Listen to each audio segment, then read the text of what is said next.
Bonjour, bienvenue dans Trajectoire commune, votre podcast qui parle de mobilité. La mobilité est en route. Quelle direction prend-elle ? Où pourrions-nous en être dans 10 ans ? Je suis Pascal Beria et j'explore ces questions fondamentales en présence d'experts Quizio. Pour mieux avancer, pour aller plus loin avec celles et ceux qui font la mobilité, pour celles et ceux qui la vivent.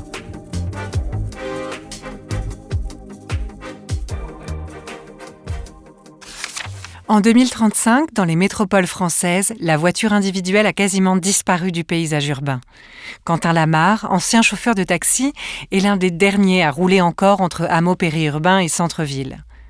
Je relis ce que les services métropolitains régionaux n'ont pas encore totalement couvert, explique-t-il, lucide sur la fin d'une époque. Jadis, la voiture représentait plus de 80% des déplacements voyageurs. La transition vers une mobilité durable, bien que freinée au départ par des enjeux de financement, de gouvernance éclatée et d'acceptabilité sociale, a finalement triomphé grâce à une vision unifiée, des investissements publics massifs et une offre de transport séduisante.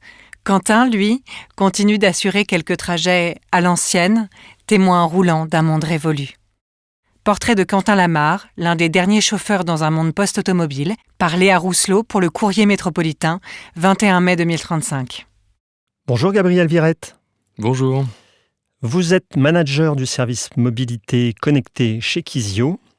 Alors une toute première question, une métropole débarrassée de ses voitures en 2035, est-ce que vous y croyez ?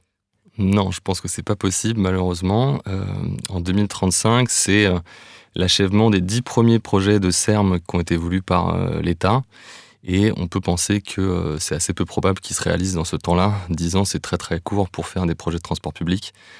D'autant plus quand c'est des projets un peu tentaculaires, avec des axes ferroviaires structurants, avec des services très cadencés toutes les 15 minutes en cible, en connexion et en synchronicité avec tous les autres types de transports.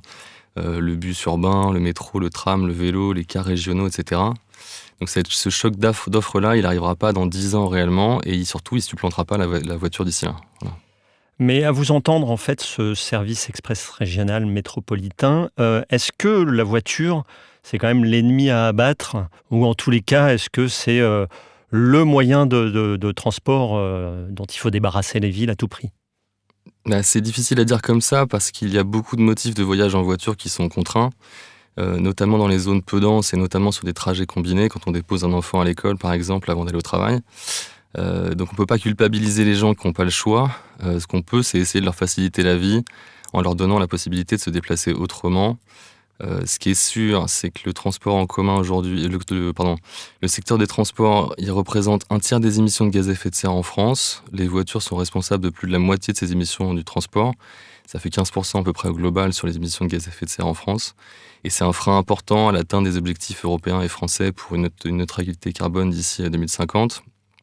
Et au-delà des problèmes causés par la voiture qui sont bien connus, il y a la congestion des centres urbains, l'étalement urbain, l'impact sur la santé du fait des émissions de polluants, de particules fines pendant la consommation des combustibles fossiles et puis au freinage. Il y a le coût social aussi dont on ne parle pas beaucoup. Posséder une voiture, ça coûte en moyenne 5 000 € par an à son utilisateur, en dehors des frais de carburant et de péage. Et plus largement, la pollution au moment de la fabrication de la voiture est très importante, notamment pour les véhicules électriques, où on n'a pas vraiment de souveraineté sur l'approvisionnement des composants, des combustibles, etc. Voilà. Ok. Donc la liste est longue, mais c'est sûr qu'il y a un vrai bénéfice sociétal et personnel à utiliser des modes de transport alternatifs à la voiture individuelle. Donc, on va laisser la voiture au garage, donc, mais on va parler finalement de tous les autres modes de transport que vous avez énumérés, qui sont très variés, très nombreux. Comment est-ce que finalement on arrive à rendre interopérables tous ces modes de transport avec différents opérateurs, différents acteurs, différents modes d'accès ? Est-ce qu'en fait c'est imaginable d'arriver à connecter tous ces modes de transport-là ? Alors c'est imaginable, c'est le projet un peu fou des services express régionaux métropolitains. Et plus largement, ça invoque tous les grands sujets de l'aménagement du territoire, comment on habite le territoire, Où est-ce qu'on y place nos activités, l'emploi, l'habitation, le loisir, les commerces? Comment on limite l'artificialisation des sols? Comment on protège les espaces naturels? Plus généralement, comment on limite notre consommation énergétique et nos émissions de gaz à effet de serre? Donc, en partant du sujet pragmatique de comment je me déplace pour aller d'un point A à un point B, avec les Serm, on a l'opportunité de réfléchir et de mettre en pratique de nouvelles manières de se déplacer plus économes en ressources. Et on offre aux gens le plus largement possible sur le territoire la possibilité d'avoir accès à un transport plus actif, moins cher que la voiture individuelle. Et donc ça, c'est grâce à des grands axes ferroviaires structurants et tout un tas de moyens de rabattement qui permettent de se rabattre sur ces grands axes ferroviaires structurants. Et ça, à vous entendre, en fait, on embrasse largement la complexité. On essaye de marier parfois des sujets, on sait qu'ils sont difficiles à marier. Est-ce que c'est raisonnable finalement d'essayer à la fois de marier le développement du territoire, à la fois la désartificialisation des sols, à la fois le transport public, à la fois le mode d'habitation, limiter les modes de transport aussi individuels, les modes de transport public, enfin, à vous entendre, en fait, on embrasse tellement de choses qu'on commence par quoi finalement? Est-ce que c'est ce Serm finalement qui est le cœur de la réflexion, et tant qu'on n'aura pas développé ces services régionaux, le reste aura du mal à suivre? Les Serm, c'est le résultat de beaucoup de travail, c'est l'aboutissement d'une logique beaucoup plus globale. Il faut comprendre qu'on n'a pas attendu la loi sur les Serm promulguée par le président de la République en 2023 pour commencer à développer des projets de RER métropolitain. Le Léman Express qui relie la France et la Suisse, il a été mis en service en 2019. Les études pour les RER métropolitains de Bordeaux, de Strasbourg, elles ont été lancées dès 2018. Donc ça fait longtemps qu'on travaille sur le sujet et c'est ça qui a permis de bien identifier les grandes catégories de problèmes qui se posent quand on veut mettre sur pied des projets aussi ambitieux. C'est aussi ça qui a permis de lancer une première vague de labellisation des 24 Serm qui ont été labellisés l'été précédent sur la base de justement tous ces problèmes identifiés. Donc les grandes catégories de problèmes qu'on connaît, c'est en effet une gouvernance complexe et morcelée, puisqu'il y a une coordination entre plein d'acteurs différents, les collectivités locales, les régions, les métropoles, les communes. Ça, c'est très difficile. Oui, je suppose, oui. Voilà. Il y a l'absence d'un maîtrise d'ouvrage unique, en général, sur ces projets plurifactoriels, qui ralentit les décisions et qui complique la mise en œuvre. Donc la maîtrise d'ouvrage, elle est souvent partagée entre les périmètres de responsabilité de chacun, SNCF Réseau comme gestionnaire d'infrastructures, les différentes autorités organisatrices des mobilités sur différents territoires, les opérateurs de transport qui diligentent parfois eux-mêmes certains bouts des projets. Ça, c'est des vrais sujets. Dans les problématiques, il y a aussi les financements qui sont insuffisants et qui sont mal répartis pour l'instant. C'est des projets qui nécessitent des investissements lourds, infrastructures, matériel roulant, pôles multimodaux, etc. Et c'est difficile de les monter avec une répartition juste entre l'État, les collectivités locales, notamment sur du temps long, parce qu'un projet de Serm, ça se fait, comme on disait, entre 10 et 15 ans. Voilà. Et est-ce qu'on a des premiers retours d'expérience de ce Léman Express, des premiers Serm déployés? Est-ce qu'on sait déjà où est-ce que ça bloque? Est-ce qu'on sait déjà comment débloquer? Est-ce qu'on connaît finalement les grands sujets qu'il faut mettre sur la table avant de commencer quoi que ce soit? Justement, c'est ça qui a permis de lancer la démarche de labellisation des différents Serm. Chaque porteur de projet a présenté son projet avec les contours financiers, techniques, organisationnels, fonctionnels pour les différents Serm attendus. Et les contraintes, on les connaît bien. Il y a le manque de vision intégrée et de coordination multimodale, notamment. C'était un peu le cas pour le Léman Express. Il y a peu de projets qui prennent suffisamment en compte l'articulation entre le ferroviaire et les autres modes, bus, tram, vélo, etc. Et l'une des contraintes du Léman Express, ça a été ça au départ, c'était le manque de rabattement avec des parkings relais, par exemple, ou en connexion avec les pistes cyclables, sur l'axe ferroviaire, les axes ferroviaires principaux. Voilà. Et ce sont essentiellement des problèmes d'infrastructure, ou ce sont des problèmes aussi de changement de comportement, d'argent public? Alors, il y a des grosses contraintes sur l'infrastructure, ça c'est vraiment le fond du truc. Il y a beaucoup de nœuds ferroviaires, des gares centrales, des bifurcations qui sont saturées en France, qui limitent beaucoup les capacités d'extension en fait, des réseaux. Typiquement à Strasbourg, par exemple, le projet initialement, c'était d'avoir 1000 trains par semaine supplémentaires. Et donc ça achoppe sur la capacité du réseau à faire transiter des TER, des TGV, du fret, des choses comme ça. Il y a certaines gares qui sont en cul-de-sac aussi, qui rendent difficile la mise en place de dessertes diamétrales sur tout le territoire, comme à Marseille ou à Lille par exemple. Il y a plein de difficultés techniques et opérationnelles, parce que exploiter des RER à haute fréquence, ça demande des adaptations profondes sur le matériel, sur un entretien renforcé, sur l'information voyageur en temps réel. Par exemple, à Strasbourg, ça peut paraître anecdotique, mais au tout départ, il n'était pas possible d'afficher 10 trains sur les écrans d'information voyageurs, alors qu'il y avait bien 10 trains au départ, il était possible d'afficher seulement 5 trains sur les écrans d'IV.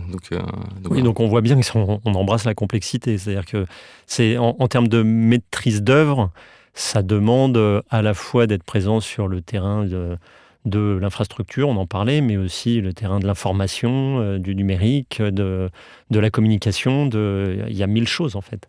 C'est exactement ça, c'est concevoir tout le parcours des différents voyageurs de bout en bout, depuis le moment où ils décident, où ils pensent de voyager, jusqu'au moment où ils arrivent à leur destination. Et la réflexion, elle se fait finalement de manière individuelle? On se met à la place de grands personas ou de choses comme ça? Ou est-ce qu'elle se fait de manière un peu globale, c'est-à-dire en termes de transport pendulaire, où il y a des grandes masses de population qui se déplacent de la même manière tous les jours? Oui, alors évidemment, d'un point de vue purement programmatique, on regarde en effet les grands types de population par grands idéotypes.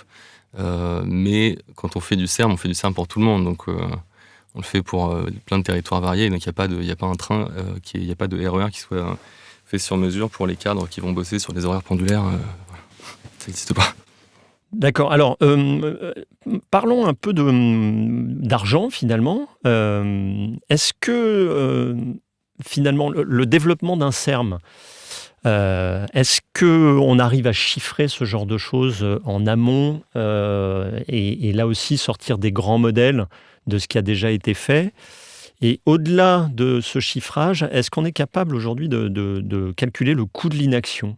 C'est-à-dire si demain on ne fait rien, si on laisse la voiture là où elle est, revenons à notre voiture, est-ce qu'on est capable de mettre en balance justement le coût économique du développement de telles infrastructures et celui de ne rien faire? Quand je parle de coût économique, ça peut être le coût social aussi, bien entendu. Ok, ça va être une très longue réponse du coup. Mais c'est beaucoup une question d'argent. Chacun a sa manière de calculer, mais on estime que les besoins d'investissement dans les infrastructures ferroviaires d'abord, elles approchent les 35 milliards d'euros juste pour maintenir le réseau en état. Ça, c'est un premier truc. Et on n'a pas commencé les CERM là. Ensuite, on a, pour les 10 CERM à horizon 2035, un consensus qui estime qu'il faut pouvoir trouver à peu près 45 milliards d'euros juste pour l'infrastructure. On ne parle pas des coûts opérationnels de plusieurs dizaines de millions d'euros par an. Donc ça, c'est des gros sous qu'il faut réussir à ventiler. Donc c'est à peu près 500 millions pour 20 km d'une nouvelle ligne pour la partie infrastructure. L'État, pour l'instant, apporte une contribution assez modeste de 2,7 milliards d'euros entre 2023 et 2027 dans le cadre des plans État-région, juste pour aider les projets à démarrer. Et ensuite, l'État demande que le reste vienne des collectivités locales, voire d'innovation financière, fiscale. Donc voilà. Donc il y a un petit flou encore là-dessus. Léger. Voilà, tout petit. Il n'y a pas encore eu de conférence de financement du fait du contexte politique instable et des difficultés qu'on a eu à avoir une loi de finances. Et à côté de tout ça, la mobilité, ça reste le premier poste de dépense des AOM urbaines et régionales. Pour l'instant, on ne sait pas vraiment comment financer précisément les CERM. Est-ce que c'est par la fiscalité, par des facilités de crédit, par un versement mobilité déplafonné, par des subventions? Et c'est absolument nécessaire de s'aligner pour aligner les calendriers du maelstrom d'acteurs qui interviennent sur ce type de projet et qui doivent prévoir leur activité pour les 10 à 15 prochaines années. C'est tous des professionnels comme moi, et donc du coup, on a besoin d'avoir les calendriers dans lesquels on peut se projeter un peu pour s'engager sur le long terme. Donc ça, c'est une première chose. C'est beaucoup une question de mise en condition de faire du mass transit aussi, grâce à l'infrastructure ferroviaire. Ça rejoint la problématique du financement du coup, mais il y a une dette passive qui est héritée de 40 ans de sous-investissement dans les réseaux régionaux. Ça, c'est un vrai sujet. Notamment pour désaturer les nœuds ferroviaires autour des métropoles sans lesquels il ne peut pas y avoir de CERM, c'est ce qu'on disait plus tôt sur la congestion des nœuds ferroviaires. Mais c'est aussi une question de collaboration multi-acteurs. Comment est-ce qu'on fait pour que les associations d'usagers, les gestionnaires d'infrastructures, les opérateurs de transport locaux, nationaux réussissent à travailler ensemble, les techniciens spécialisés, les entreprises, les industriels, les municipalités, les métropoles, les départements, les régions, la société des grands projets, l'État. Donc c'est assez costaud. Donc quel serait le coût de l'inaction ? Ça c'est une question plutôt pour un économiste. Donc moi je déploie des projets, donc je serais bien en peine de faire un travail assez fin d'économétrie pour déterminer. Mais quelque part, est-ce que c'est pas un des gros arguments pour aller chercher cet argent qui n'existe pas, ou du moins où on ne sait pas encore trop où aller le chercher? Est-ce que c'est pas un des gros arguments, même si on sait que projeté à 10 ans, les gens n'écoutent pas forcément, mais de dire que précisément il va y avoir un coût écologique, un coût économique, est-ce que c'est pas une façon aussi d'attirer l'investissement? Alors dans un scénario futur à plus 4 degrés en France du fait du changement climatique, en effet, faire l'économie d'une feuille de route pour moderniser le réseau de transport, l'adapter aux aléas climatiques et le décarboner au maximum, ça paraît un peu suicidaire. Et donc du coup, en effet, on peut faire des grands postes comme ça avec des coûts économiques qui sont liés à la perte de productivité du fait de l'impossibilité de se déplacer, de la perte d'attractivité des territoires en France qui accentue la fracture territoriale, notamment vis-à-vis des voisins européens. Déjà, ça c'est un premier truc. On peut parler de coûts sociaux du fait des coûts de transport et d'accès à l'emploi qui ne sont pas optimaux, et notamment en voiture. Et puis, on peut parler de coûts environnementaux sur la santé publique, sur la qualité de vie, mais plus en lien avec le sujet des Serm eux-mêmes. Un sous-investissement et donc un sous-dimensionnement des projets, ça amènerait à coup sûr une absence de transfert modal, malgré les investissements, et donc une perte massive de l'argent qui a été investi dans les Serm. Par exemple, si on ne fait pas de pôles multimodaux, s'il n'y a pas de parking relais, s'il n'y a pas de solution de rabattement plus généralement, s'il n'y a pas de billettique intégrée, s'il n'y a pas d'information voyageur intégrée, alors on n'aura pas réellement réalisé le choc d'offres qu'on attend pour déclencher le report modal. C'était un peu ce qui s'est passé sur le Léman Express. Et si on parle un peu d'interopérabilité des systèmes, parce que ce que j'entends aussi, enfin, d'ailleurs, dès lors qu'on parle de complexité, en règle générale, on arrive vite à ces sujets-là. Où est-ce qu'on en est aujourd'hui? Est-ce que l'information, elle circule de manière fluide? Qui est-ce qui la possède d'ailleurs, cette information voyageur? Et est-ce qu'il y a des solutions aujourd'hui opérationnelles pour avoir nos informations de transport et dont voilà, les informations que l'on demande en tant que voyageur? Et alors tout ça s'appelle l'interopérabilité des systèmes, et ça fait intervenir une myriade d'acteurs qui se donnent beaucoup de mal pour rendre la mobilité plus facile et agréable. Et du coup, nous, typiquement, on travaille sur plein de projets différents. Les autorités organisatrices des mobilités qui ont récupéré la compétence mobilité assez récemment commencent à mettre en place des grands systèmes d'information centraux qui rassemblent l'information voyageur, la billettique notamment, pour permettre de se déplacer sur tout le territoire. Et ça permet de faire des systèmes billettiques interrégionaux pour que les clients passent d'un opérateur à un autre sans s'en rendre compte, en fait, avec le même billet. Ça permet des systèmes d'information centralisés pour faciliter le partage de l'information en gare, à bord, sur les différents types d'équipements, sur le web, sur mobile. Des systèmes de distribution aussi qui sont modernes pour acheter et matérialiser son titre de transport sur son téléphone mobile. Des projets d'open payment pour voyager avec sa carte bancaire directement sans avoir à faire un parcours d'achat compliqué avant de prendre son transport. Donc voilà, c'est ça qu'on fait. Et tout ça, c'est opérationnel aujourd'hui ou... C'est opérationnel dans plein d'endroits. Nouvelle-Aquitaine Mobilité, par exemple, a une carte billettique qui est interopérable avec plein de réseaux. En ce moment, on travaille avec la région Aura pour justement piloter l'interopérabilité interrégionale sur le territoire, avec tous les transporteurs du territoire. Il y a plein d'exemples qui sont concrets, qui fonctionnent, qui laissent espérer justement plus de report modal. Ouais. Et en matière de qui possède la donnée là-dessus, est-ce qu'on passe par les grands acteurs internationaux, ou est-ce que, pour ne pas parler de la Silicon Valley, mais ou est-ce qu'il y a des solutions finalement développées ad hoc? Alors sur les données billettiques, sur les données de distribution, de vente, tout ça c'est les données qui sont la propriété de chacun des transporteurs et de l'autorité organisatrice des mobilités, dans le strict respect de la CNIL et du RGPD.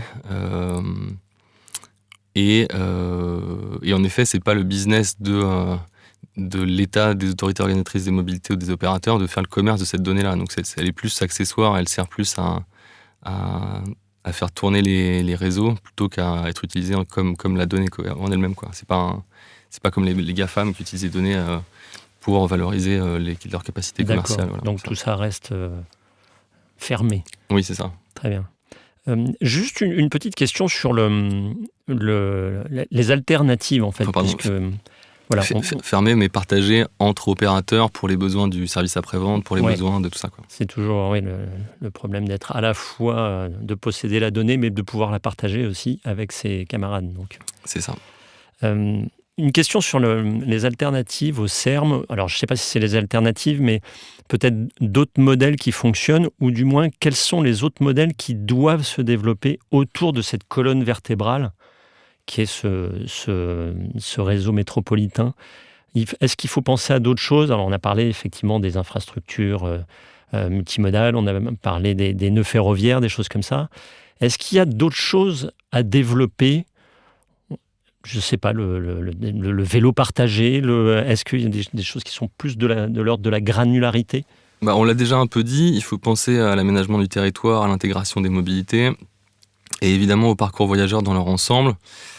Comment on fait pour que le trajet soit le plus sans couture possible grâce à tous les aspects infrastructures qu'on a abordés, mais aussi beaucoup grâce à l'information voyageur sur tous les territoires, avec des tarifications claires, unifiées, partagées sur plusieurs AOM, avec des systèmes billettiques d'achat, de distribution de titres de transport et tout, ça on l'a déjà dit. Mais le lien avec toutes les autres mobilités, il est déjà fait dans le génome des CERM, en fait. Dans les CERM, il y a le covoiturage, il y a le vélo, il y a les pôles d'échange. C'est pas uniquement cette grande infrastructure centrale, c'est également tout ce qu'il y a autour. Donc on retrouve cette notion de complexité. C'est ça. D'accord. Ce qu'on rajouterait au-dessus, en fait, c'est vraiment l'aménagement du territoire plus largement.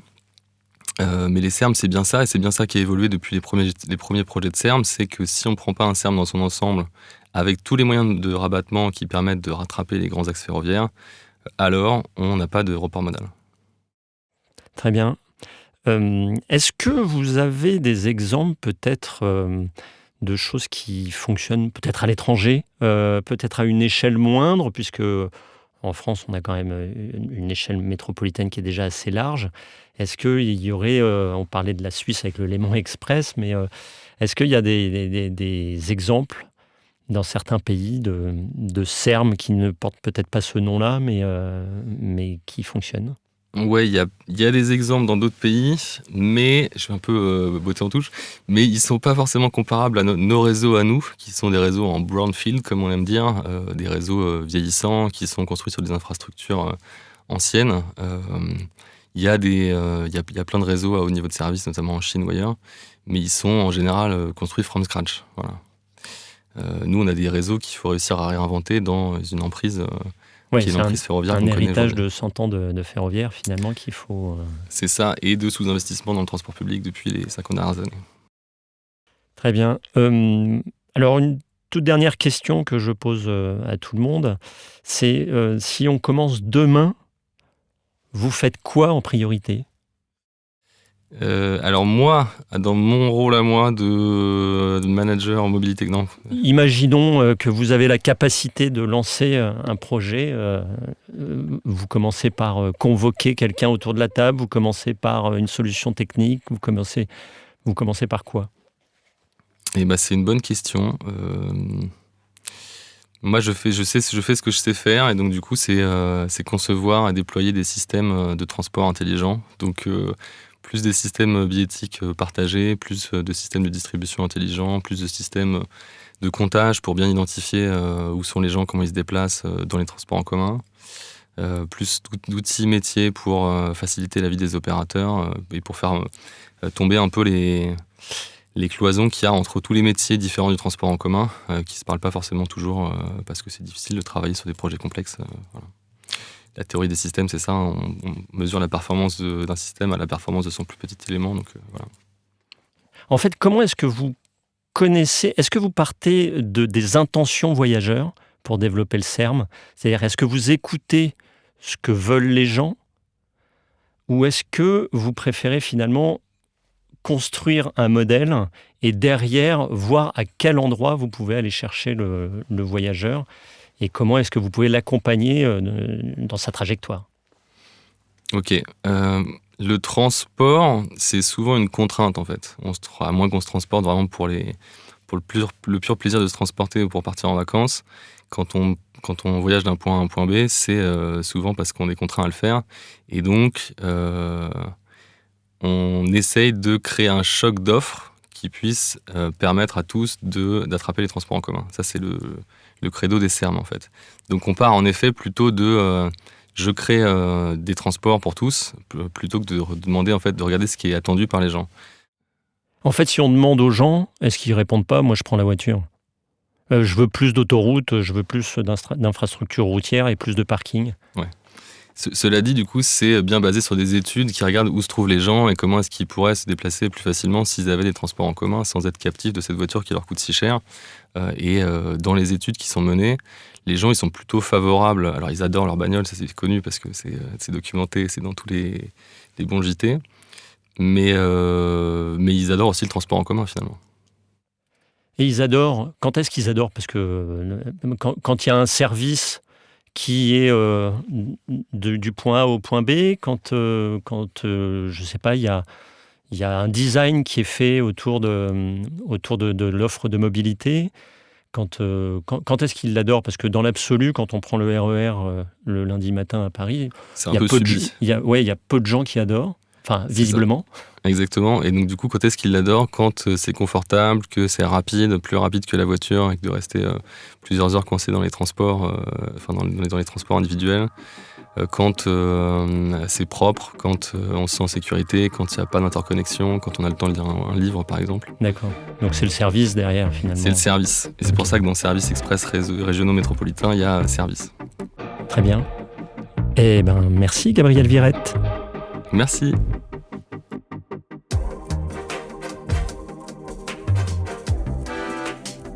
Merci d'avoir écouté cet épisode de la série de podcasts Trajectoire commune, proposé par Quizio.